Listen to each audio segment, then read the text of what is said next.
ពុទ្ធេសរណង្កច្ឆាធម្មេសរណង្កច្ឆាសង្ឃេសរណង្កច្ឆាជីវិតអ្នកបួងស្វែងរកព្រះធម៌ជាផ្លូវដ៏ល្អប្រសើ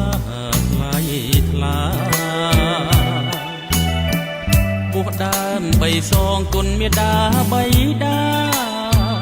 បន្តរក្សាសាសនាព្រះពុទ្ធ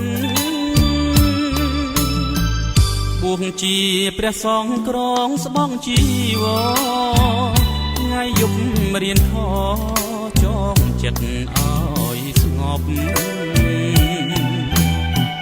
ព្រឹកឡើងត្រាចរបិណ្ឌបាតតាមស្រុកជីវិតកំណត់នឹកគុណពុកម៉ែជីវិតអ្នកបួងរស់ដោយបាយបាតអារម្មណ៍សស្អាតគ្មានចិត្តវាចវេផ្ដាច់នីស័យកម្មជាប់ពីបពេព្រះធម៌បងវ៉ែតាមផ្លូវសាសនា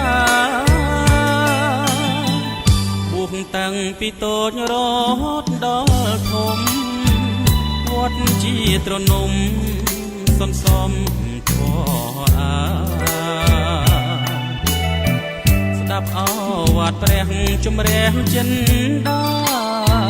ផ្សព្វផ្សាយមេត្តាស្វែងរកនិព្វាន